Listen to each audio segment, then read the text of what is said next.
Hello and welcome to the third week's lecture. This is now about understanding logistics management theories. So, on the first week, we had an introduction of logistics management. On the second week, we explained why there is such a need of logistics management because of globalization and the international trade. So, now we are going to understand the theories of logistics management for this third week's lecture. So, what is logistics management? It involves number one, flow of goods and services, which means the movement of products from one place to another, from its origin to its destination. Number two, information management, because it involves a lot of coordinating, controlling information that involves product movement. So that means um, what are the contents, what's inside a product, when was it produced, what is its lifespan, will it get there to the destination on time before the lifespan of the product ends? Is it legally acceptable to the destination? Is it legally acceptable to leave its origin? Okay. And most of all, customer satisfaction, which is one of the major points in businesses, because customer satisfaction can be transmuted to sales and profit. Now, historical context of logistics, it started with military origins. Logistics originated in military operations for supplying troops. Okay, so um, and this is you can read this from the book of Adzija. Again, the book of Adzija, you can find it on the first week in your LMS. You can download the book if you'd like to. It's a really good book. So, of course, militaries, they move from one place to another, and they need supplies, not just to protect themselves, but they also need supplies in order to survive, like food, even shelter, even medication. Okay, so post World War II, business logistics emerged as a distinct field after World War II. Why do you think so? Because during World War II, a lot of countries were involved, and you understand if there is a war, there is always damages, there is always havoc, there's always uh, what do you call this one? There's always people who are hurt. There's always hunger after because supplies are lost.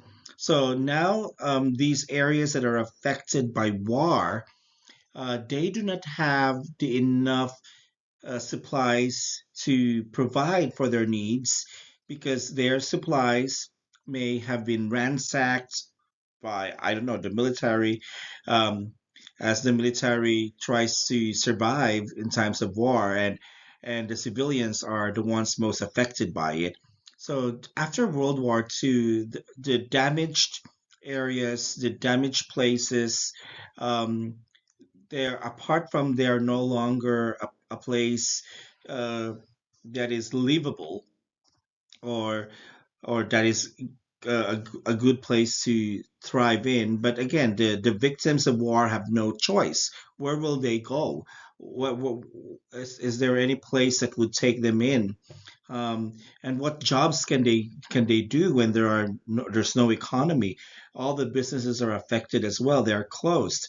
And where will they get supplies to provide for their needs, like food, like medicine, when the hospitals are closed, when the pharmacies are closed, when the shops are closed?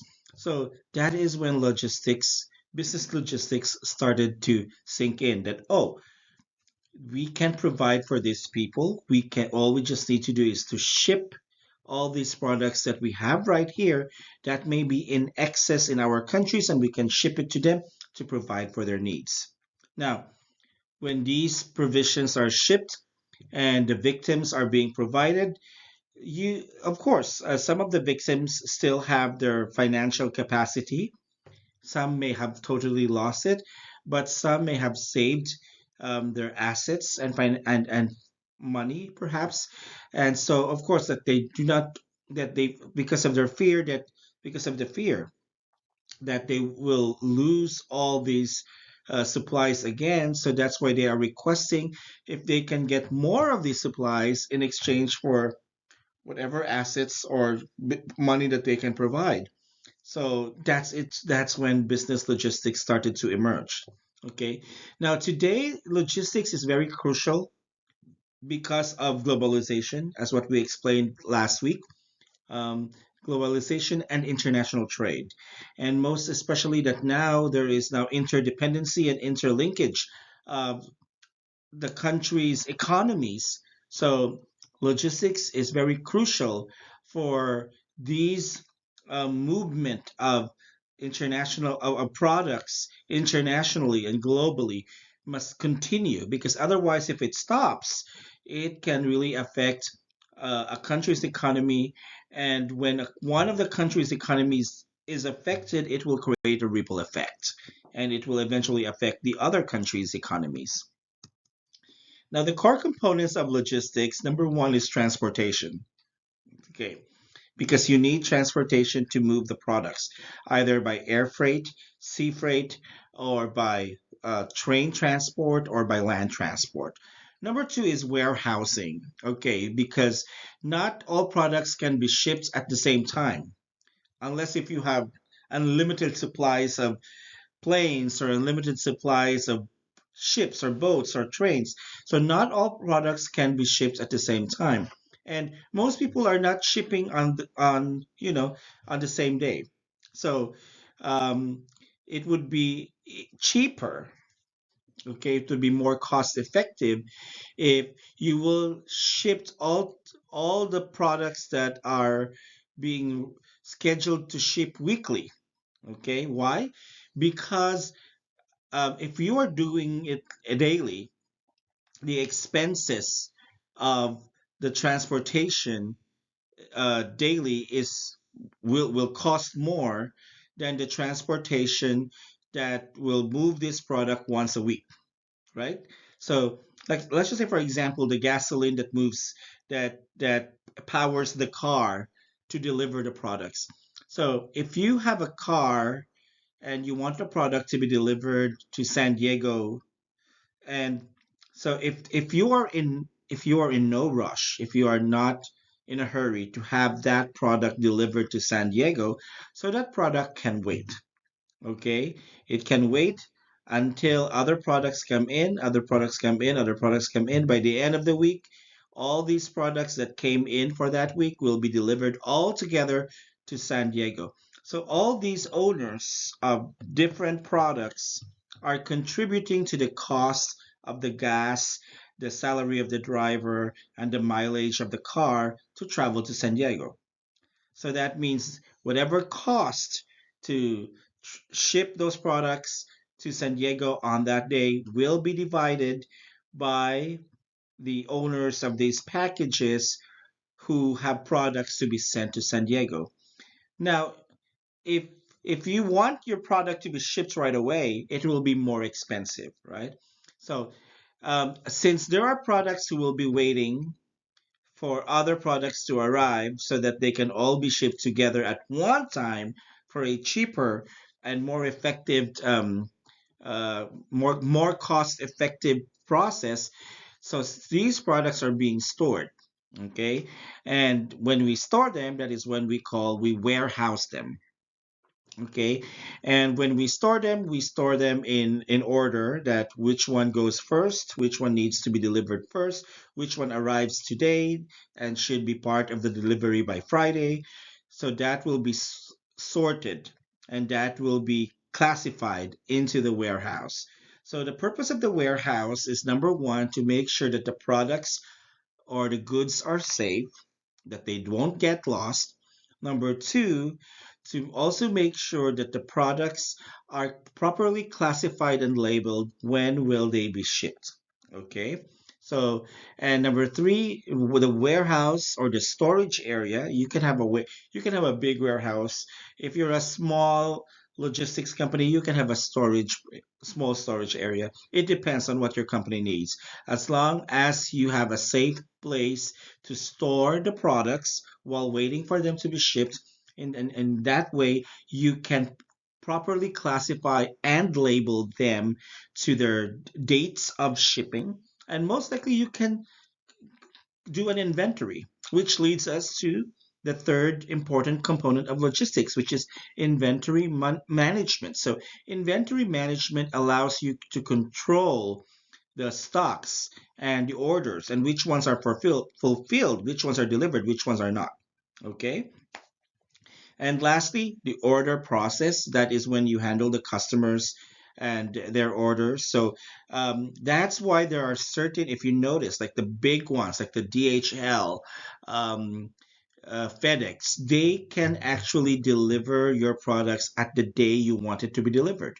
But the cost will matter. If you want it a normal delivery, which means your product will be stored in the warehouse, it will be labeled and it will be classified and it will be stored together with the other products who will be shipped on a specific date. You pay lesser. But if you want your products to be delivered overnight, you pay a much higher price or a premium price. Okay, that's what happens during the order process. There are 7 R's of logistics, which number one is the right product, ensuring that the item is delivered correctly, and because and this is one thing that maybe Amazon may have to work on because so Amazon is kind of like it's like a store, I would say an e-commerce store, and at the same time a courier, like a logistics company, right? Because supposedly if I am just Amazon and if I am just a store, okay, and people will order products from me online, all I would just have to do is as soon as I get the order and as soon as I get the money, I can just go to a USPS or a UPS and have it shipped. Okay, so the USPS and the UPS, it's the logistic goes to them, but the sales of the product is with me as an Amazon. Now, what Amazon is trying to do is that they're trying to say they're trying to get all of it. I think they're becoming greedy. Greed. They want to get everything. So because I don't know, maybe Amazon thinks that instead of, spending money for the shipping anyway, the clients are paying for the shipping, but the money that the clients pay to us for shipping, instead of going to us, it becomes the profit of USPS or UPS. It becomes the profit of the logistics company. So anyway, why don't we make the client's payment our profit as well?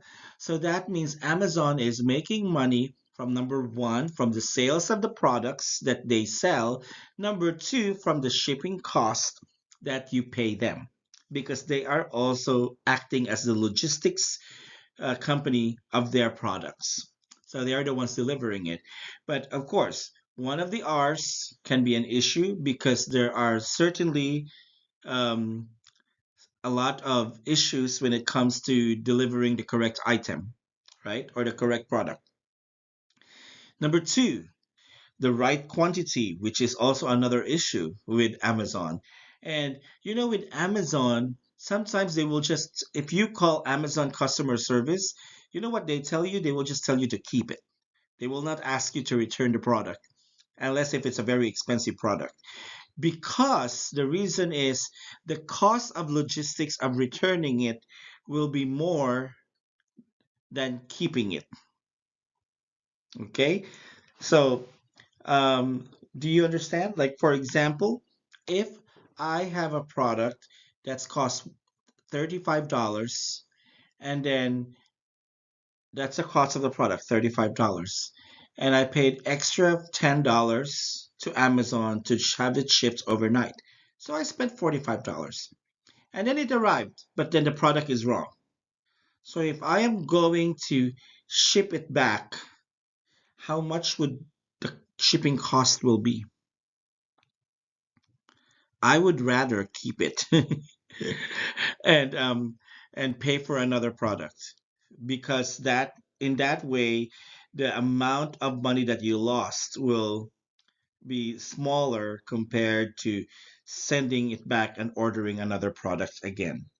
So that's why, so the total cost of sending it back and then ordering the correct quantity or ordering the correct product, the total cost will be more expensive than just order the new product or order the product with the right quantity and just keep that wrong product at hand. So that's why, and that's what Amazon is thinking, which is also ideal. Um, uh, I mean, it's not ideal because the ideal is not to make mistakes, because for every mistakes they make, they lose money, and they're just asking you to keep the product that was delivered wrong or to keep the product that has a wrong quantity, just because they know that if they will accept the returned product and ship it back and then order the correct product, it will be more than the cost of ordering the correct product. But still, they're still losing money in there. So the ideal practice of logistics is deliver the right product, deliver the right quantity. Do not make mistakes. Number three, the next R is right condition. Okay, making sure that the product quality during the transit during the transit, the product quality doesn't change.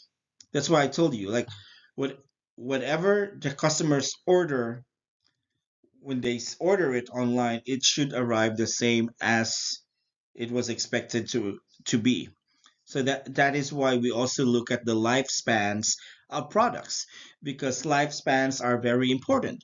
Um, like you might accept, if, for example, I want to ship uh, I want to ship Nutella to the Philippines, and then DHL would ask me like, "Oh, how do you want the shipping to be?" And I would say, "Oh, just I wanted to save money. I just want to do the normal shipping."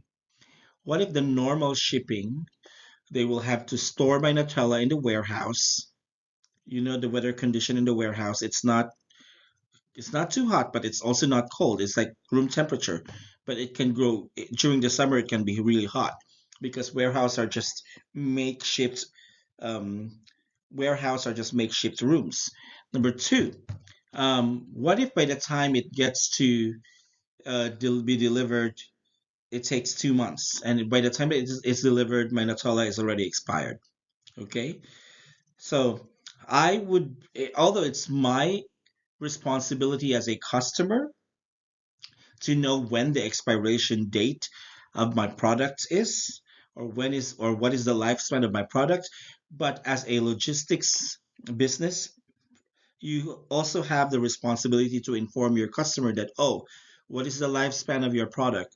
Your product is um, your product will expire in 2 months. If you're going to have it delivered or if you're going to ship it in the regular shipping process, it will take 2 months, 2 to 3 months for the product to arrive at its destination. By the time this product arrives at the destination, it will be expired or the lifespan is gone. Do you want to pursue, or do you want to change your shipping methods, or do you want to cancel the shipping? So, and like for example, I don't know if you're aware of LBC. LBC is a Philippine-owned logistics company. So with LBC, they don't want to accept cellular phones. So if you want to ship cellular phones, you want to ship laptops, you want to ship computers, they don't want to accept that one because again, they cannot assure that during the transit, these sensitive or delicate products will be able to maintain its quality. Will they not be broken? Will they not be damaged during the transit or during the delivery, the transfer process? Next, deliver at the right place. Okay. Again, Amazon is. I'm not against Amazon. I'm pro Amazon. I always order with Amazon, but Amazon also has these issues that they delivered into the wrong place, delivered to the wrong location. The other right R's, because there are 7 R's, okay, according to Adzija, there's the right time, that means delivering to the time that it is expected to arrive. The right customer, okay, you need to deliver to the right customer. And, oops. Uh, and there's one more. We will discuss that one. So the slides suddenly jumped into the next one. So this is a. Let me see if I can go back. No, I cannot go back to that one. Um, Now, these are the theories of logistics. Okay, number one, there is what they call the just-in-time theory or the JIT theory. So the just-in-time theory, it aims to reduce inventory holding costs. Okay, so that means as much as possible, whatever is ordered to be delivered, it has to be delivered right away, so that you don't need to stock things and you don't need to make inventories. Okay, because otherwise the more you stock, the more you inventor the more you stock products before you ship them, the more inventory work, then there's more holding costs. Okay, then synchronized supply. So this is also one of the process of the JIT theory. Coordinate supply with production demands. Okay, so that means when the production demands to have it on October, you can now coordinate when to start making the supply. And along the way, if you notice that the you cannot deliver the demand, then maybe you can ask your staff to do overtime work, or maybe you can hire additional staff to make more of the products so that you can really coordinate the delivery of the actual quantity on the date. And enhance efficiency, so it improves overall operational efficiency and reduced the waste, which is good because you don't make extra that is not being demanded. Okay, and besides, there will be no wastage because whatever product you make, whatever product you develop, you ship it right away. um, then there's another one, we call it a TOC, the theory of constraints. The theory of constraints in logistics, you need to understand about where is the delay. Okay, and by identifying where is the delay, you need to identify the bottleneck in the logistics process. Where did it all go through and what is holding or stopping it from pursuing? Next, exploit constraints, so maximize efficiency of the constraint. And then there's a subordinate process, so allowing other process to support the constraint. Elevate the constraint, invest in improving the constraint's capacity, and repeat process. That means repeat the process because it has become successful. So in this way, the theory of constraints, let's just say, for example, what causes the delay? Let's identify the constraint. If the cost of delay of your shipping is the production, because if there is an order of 100 tables to, and then you wanted the 100 tables to be delivered by December 1, and then on November 20 you're still at 50, so that means you only have 2 weeks left to be able to ship 100 tables. Now that is your bottleneck, the production. So what are you going to do?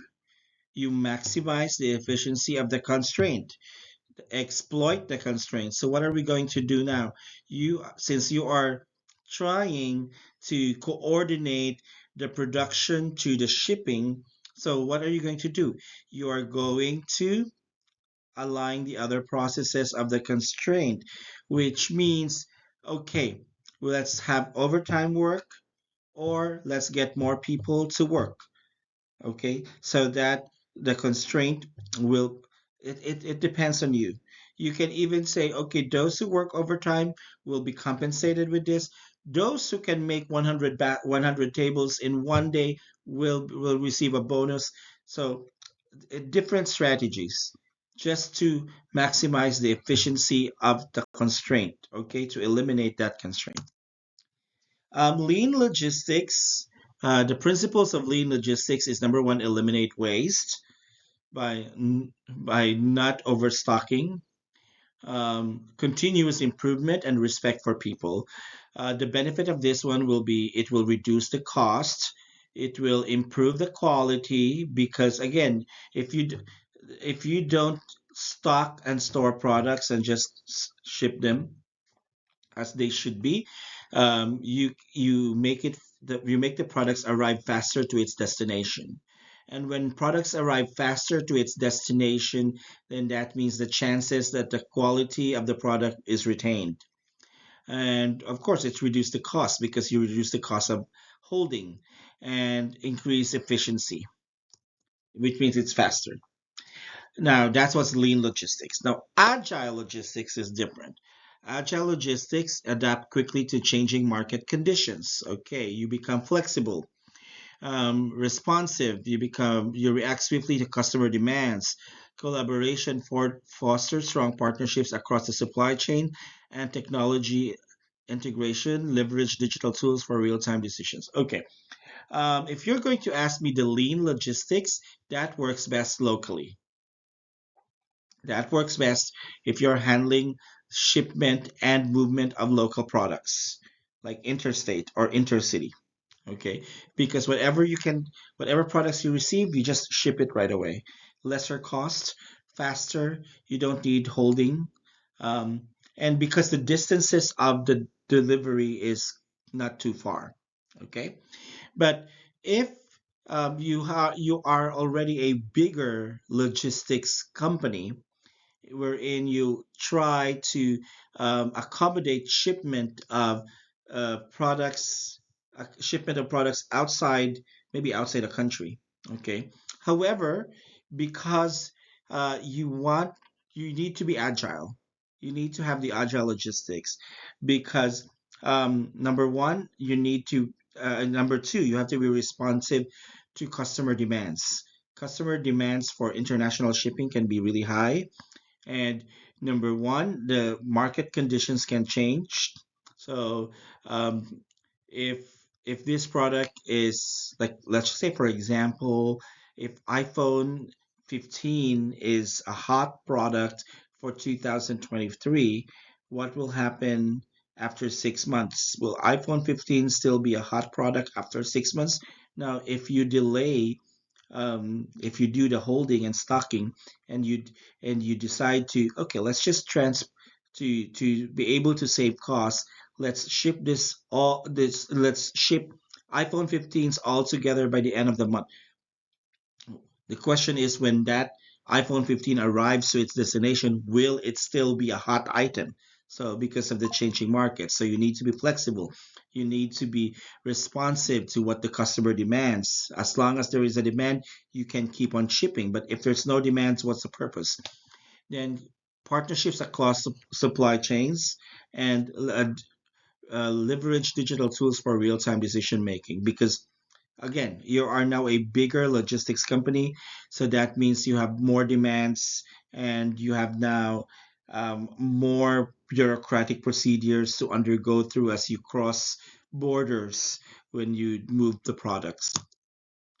Green logistics, on the other hand, is sustainable transportation, like electric vehicles, waste reduction, energy efficient warehouses. There are some countries who are practicing green logistics, but um, in a fast paced world, uh, green logistics is very ideal. Hopefully, we can get through it. So the future of logistics management. Now, I wouldn't say this is the future of logistics management because I think this is already happening now. We have 24/7 operations that are continuous operating enabled automation and AI. Well, that might involve AI. But right now we are now in a 24/7 operations of our logistics. 5G connectivity, enhanced real-time tracking, and yes, we already have it. Then we have a real-time tracking and communication of our products, additive manufacturing, on-demand production, changing inventory management.